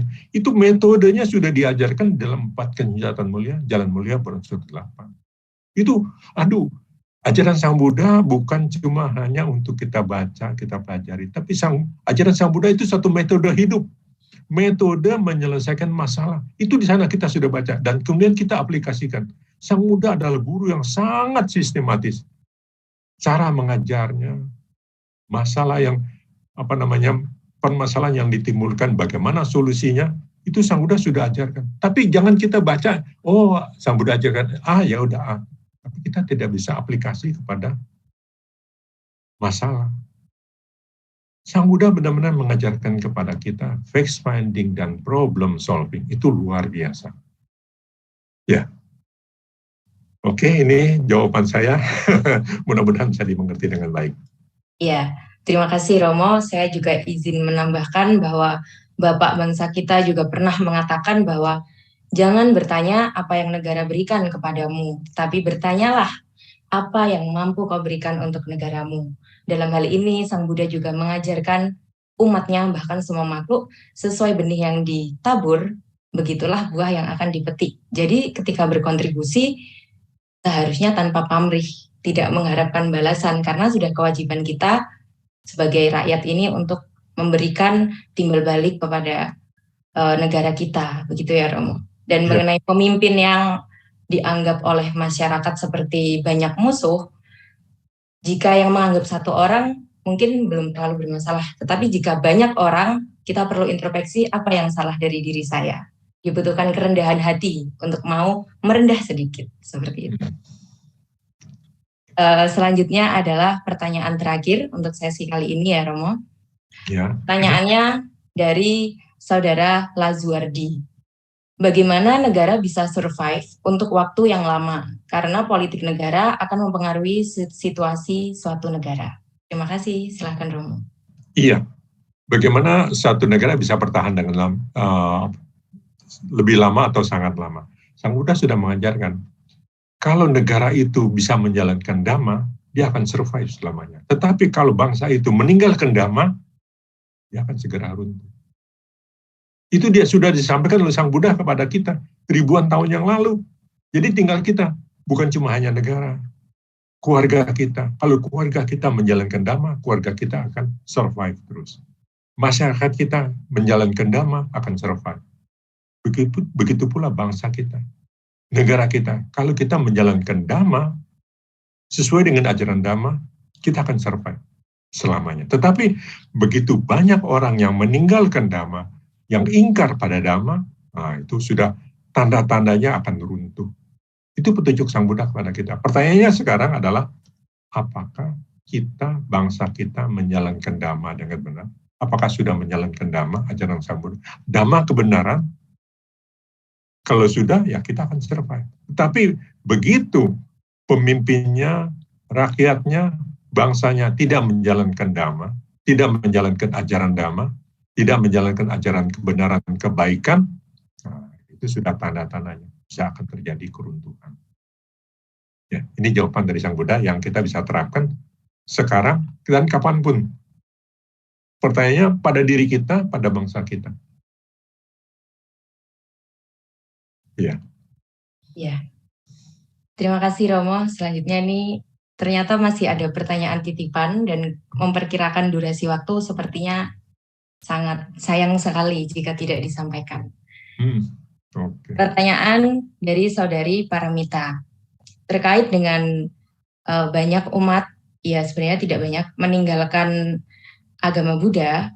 Nah, bagaimana cara menumbuhkan muda-mudi Buddhis agar berani dan percaya diri untuk menjadi pemimpin, tidak hanya menjadi pengikut saja dalam forum yang lebih luas, tidak hanya di lingkup Buddhis atau wihara. Karena umumnya mereka yang tidak berani jadi pemimpin takut akan resiko yang dihadapi. Sedangkan kuantitas umat Buddhis di Indonesia termasuk paling sedikit. Jika semakin banyak pemimpin yang beragama Buddhis, apalagi generasi muda, akan memotivasi para muda-mudi Buddhis untuk lebih berkeyakinan terhadap Iratana. Terima kasih, silahkan Romo. Iya. Ini ada kesalahan kita di sekolah. Ya, kesalahan kita di sekolah.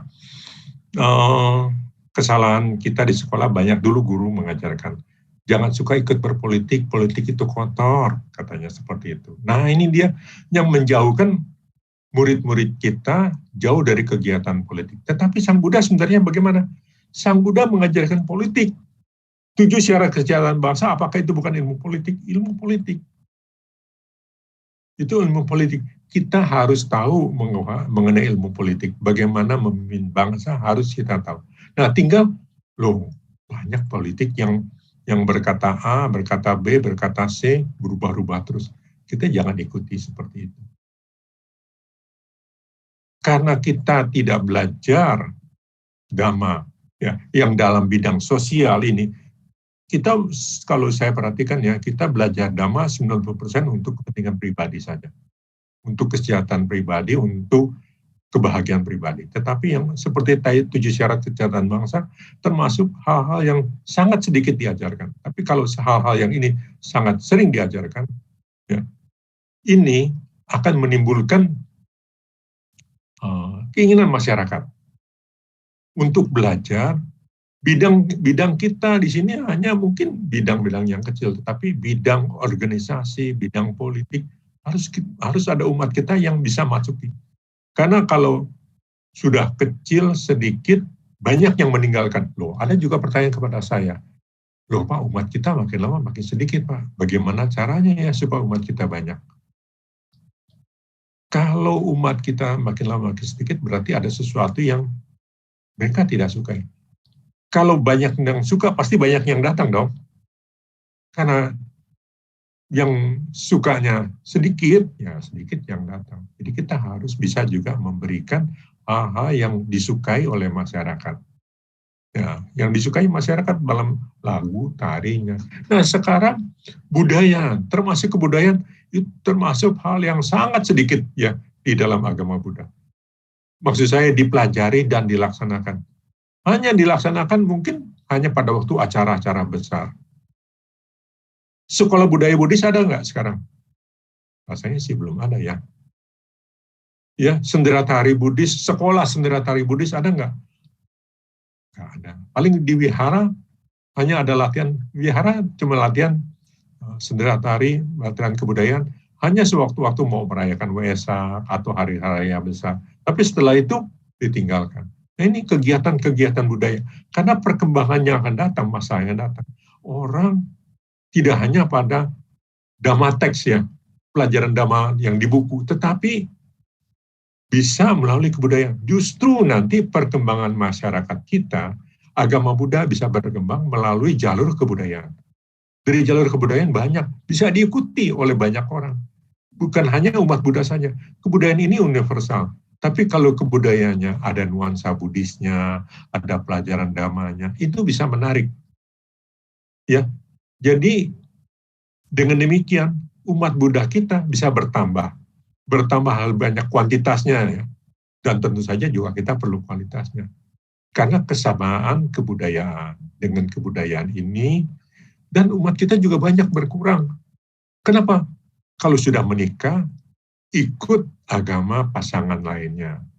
Jadi akibatnya jumlahnya berkurang. Secara kuantitatif, secara jumlah umat kita berkurang. Tetapi apakah itu baik?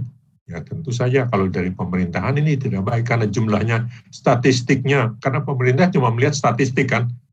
Statistiknya makin sedikit, jatah budgetingnya makin sedikit kan. Nah kalau sudah sedikit, jatah budgetingnya makin sedikit, makin tidak terbantu kan.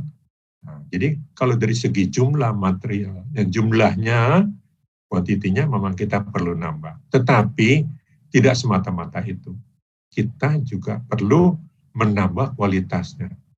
Karena kalau menurut Sang Buddha, barang siapa yang melaksanakan ajaran Sang Buddha, itu adalah siswa Sang Buddha. Jadi, meskipun mereka beragama lain, punya adat istiadat yang beda, tetapi selama mereka menjalankan kebaikan, menjalankan kebenaran, dia sudah menjalankan ajaran Sang Buddha. Selama dia melakukan kebaikan, dia adalah siswa Sang Buddha, dia adalah umat Buddha. Tapi memang itu tidak secara kuantitatif, tidak secara jumlah statistik. Dan ini memang disayangkan. Jadi kita perlu juga punya keberanian. Punya keberaniannya bagaimana? Kita punya keberanian untuk mencantumkan identitas agama Buddha di dalam KTP kita. Karena KTP ini nanti dijumlahkan menjadi sensus kan. Nah sensus itu nanti diberikan ke Departemen Agama. Oh ya umat Buddha jumlahnya sekian. Jadi jatah anggarannya sekian saja. Ya kan kasihan kita dong, kapan mau maju-majunya, ya kan? Nah, jadi harus kita punya keberanian untuk menunjukkan identitas kita, dan tentu saja bukan dengan cara menonjol, identitas kita yang kita bisa tunjukkan, tetapi kita bisa merangkul umat-umat yang lain melalui kebudayaan, termasuk juga meditasi. Meditasi kalau kita terbuka untuk umum, bisa diikuti oleh banyak orang. Begitu mereka ikut meditasi, mereka bisa mengenal agama Buddha kan, bisa mengenal ajaran Sang Buddha. Begitu mereka bisa mengenal ajaran Sang Buddha, mereka bisa menjalankan ajaran Sang Buddha. Nanti lama-lama baru mereka mengganti di KTP-nya agama Buddha. Seperti itu. Dengan demikian kita bisa bertambah. Tapi itu perlu usaha bukan cuma satu orang, dua orang. Banyak orang. Banyak grup meditasi, grup seni budaya, ini perlu diajak melalui grup seni tari itu. Jadi dengan demikian umat kita bertambah banyak, bukan hanya umat wihara loh. Kalau umat wihara kan terbatas, tapi kalau umat masyarakat, umat di dalam grup tari yang berbudaya, termasuk juga sekarang kalau kita tanya, di grup balet ya, itu kan tari modern ya, ada nggak umat Budanya? Ada nggak balet Buddha? Rasanya sih sekarang saya belum lihat ya. Kalau sudah ada tari, sudah ada. Ada tari awal Kertoswara itu bagus. Itu malah sekarang banyak yang niru gerakan tari seperti itu. Nah itu bisa mengajak mereka bisa menari gerak tari dari tarian awal Kertoswara. Nah itu salah satunya. Ya, jadi bergerak tidak hanya di dalam pengajaran Dhamma teks saja, tapi dalam bidang kebudayaan, dalam seni, dalam budaya, itu yang bisa menambah wawasan orang luar untuk menyokong umat Buddha, termasuk meditasi yang terbuka untuk umum. Tidak hanya di wihara, tapi mungkin sekali di tempat umum, kita bisa menyelenggarakan kursus gratis, banyak yang bisa ikut, karena di masyarakat juga banyak yang mau ikut meditasi, tapi mereka tidak tahu. Mau masuk ke wihara mereka agak segan, tapi kalau di tempat yang agak netral, mungkin mereka mau ikut. Seperti itu. Ya, kita harus tahu caranya juga ya. Supaya kita bisa menambah jumlah, menambah kualitas umat Buddha. Ya, terima kasih. Terima kasih Romo. Jadi dalam segi pendidikan, perlu adanya sekolah yang mendidik dan etika dan budi pekerti, dalam hal ini pendidikan karakter. Tapi saya izin meralat pernyataan saya, sebenarnya semua sekolah itu mendidik. Namun cara mendidiknya mungkin itu yang perlu ditekankan atau ditelaah kembali. Dan dalam hal kuantitas umat, tidak hanya melalui pendekatan sekolah atau pendidikan, bisa juga kebudayaan. Apalagi Indonesia terkenal dengan semboyan Bhinneka Tunggal Ika, berbeda-beda, budayanya banyak sekali. Mungkin saya orang Banyuwangi, nah seperti yang saya pakai ini Romo ya, mohon maaf. Ini saya izin menunjukkan Ibu Bapak bahwa batik yang tim DSO pakai ini salah satu karya umat Buddha di Banyuwangi. Motifnya, ya itu motifnya para umat Buddha tersebut menggunakan motif dari ide-ide Buddhis seperti daun pohon bodhi, roda dhamma, seperti itu. Mungkin juga bagi muda-mudi atau ibu-ibu yang memiliki bakat seperti saudari Livun kita yang sangat luar biasa, menyanyi itu bagian dari kesenian, seperti yang disampaikan oleh Romo tadi. Jadi untuk membantu melestarikan Dhamma tidak harus dengan pendidikan, walaupun pendidikan itu penting, tapi dengan potensi yang kita miliki. Kita juga harus bisa menunjukkannya, karena identitas tidak hanya tertulis, tetapi identitas adalah bagaimana kita mempresentasikan diri kita kepada semua orang. Dalam hal ini, identitas sebagai umat Buddha. Ya. Terima kasih Romo. Selanjutnya, kami mohon kepada Romo Arya untuk menyampaikan closing statement atas diskusi yang telah kita lakukan. Silakan Romo. Ya, saya menyampaikan 7 syarat kesejahteraan bangsa ini agar perhatian kita tidak hanya kepada kebutuhan pribadi, tapi kebutuhan masyarakat, terutama kebutuhan bangsa kita. Ya, kalau kita bisa membuat atau kita bisa partisipasi agar negara kita menjadi negara yang sejahtera, negara yang bahagia, kita akan merasakan bahagia. Kita akan bisa menikmati. Tapi paling sedikit kita harus tahu syarat-syaratnya itu dulu. Kita harus pelajari ya, 7 syarat kesejahteraan bangsa dan kita terapkan sehingga kita bisa menjadi bangsa yang sejahtera. Jangan sampai lupa.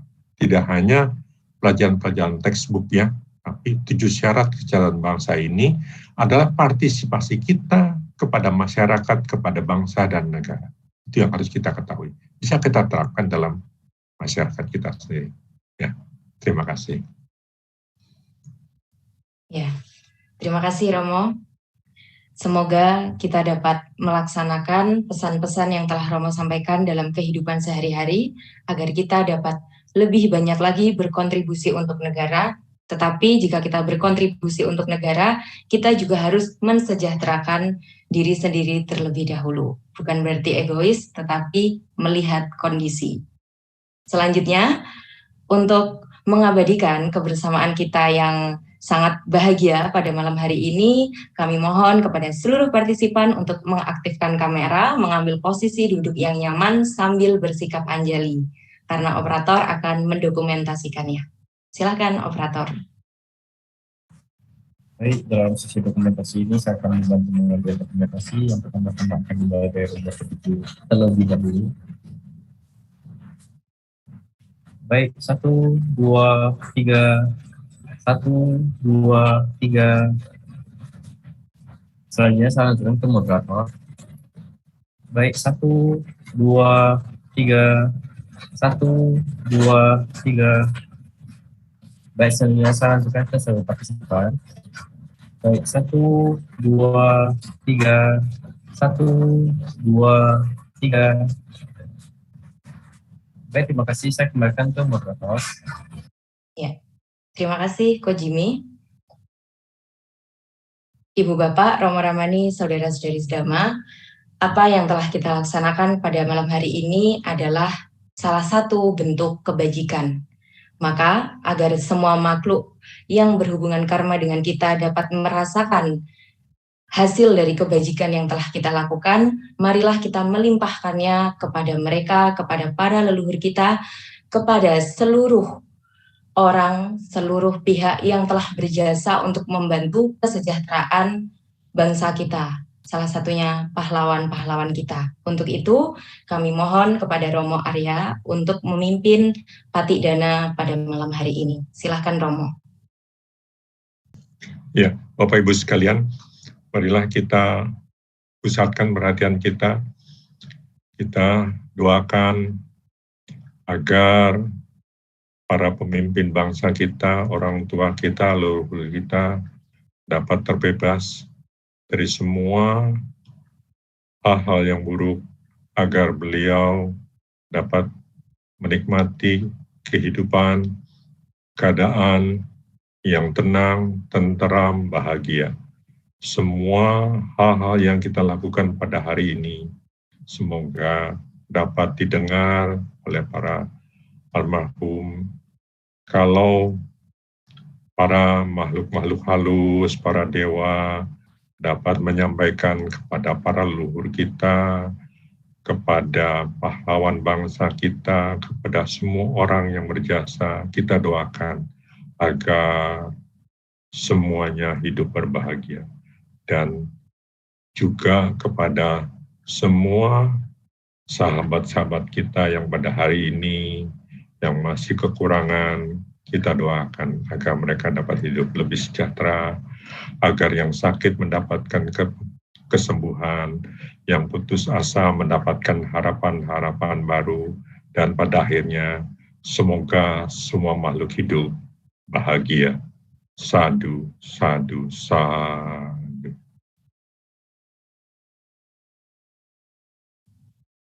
Ya, terima kasih Romo atas pimpinan pelimpahan jasa yang telah dilakukan. Semoga apa yang telah Romo sampaikan tadi benar-benar dapat sampai kepada mereka yang kita tuju. Selanjutnya, kami mohon kepada para partisipan untuk tetap bersikap anjali, karena saya akan membacakan nama Karapata. Arahang Sama Sambuddho Bhagawa Buddhang Bhagawantang Abhiwademi Swakato Bhagavata Dhammo Dhammang Namasami Supatipanno Bhagavato Sawaka Sanggo Sanggang Namami. Semoga semua makhluk hidup berbahagia, sabe sata bawantu suki tata. Sadu, sadu, sadu. Selanjutnya ada beberapa informasi atau pengumuman yang akan ditayangkan oleh operator. Silakan disimak dengan baik-baik. Dan juga kami mempersilahkan bagi para partisipan untuk meng-capture pengumuman tersebut. Silakan operator.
Terima kasih, operator. Ibu Bapak, Romo Ramani, Saudara-saudari sedama, demikian Dhammasaka Kaca Online pada malam hari ini. Terima kasih Anumodana kepada Romo Arya Chandra telah berkenan untuk berbagi, untuk menyampaikan uraian Dhamma yang sangat bermanfaat dan sangat erat kaitannya dengan kehidupan sehari-hari kita sebagai orang yang berbangsa dan bernegara. Semoga apa yang telah Romo sampaikan dapat kita implementasikan dalam kehidupan sehari-hari dan bangsa kita bisa menjadi lebih sejahtera. Untuk berkontribusi agar lebih sejahtera dibutuhkan fisik yang prima. Maka dari itu kami dari tim Dhammasaka Kaca Online menghimbau kepada para partisipan untuk tetap mematuhi protokol kesehatan. Karena sebentar lagi kita juga akan menyambut Hari Raya Trisuci Waisak. Untuk menyambut Hari Raya Trisuci Waisak, tim Dhammasaka Kaca Online juga sudah menyiapkan episode-episode spesial, yaitu dalam sesi sebulan penghayatan Dhamma. Maka tetap semangat, tetap patuhi protokol kesehatan agar bisa bersama-sama bergabung kembali di Dhammasaka Kaca Online season dan episode berikutnya, khususnya dalam sebulan penghayatan Dhamma. Saya sebagai moderator, mohon maaf apabila terdapat kesalahan dalam memandu acara, dan juga terima kasih kepada seluruh tim yang telah bertugas. Terima kasih kepada para partisipan. Semoga dimanapun Anda berada, selalu dalam lindungan Sang Tiratana. Terima kasih, Sabesata Bawantu Sukitata. Semoga semua makhluk hidup berbahagia. Sadu, sadu, sadu. Namo Buddhaya.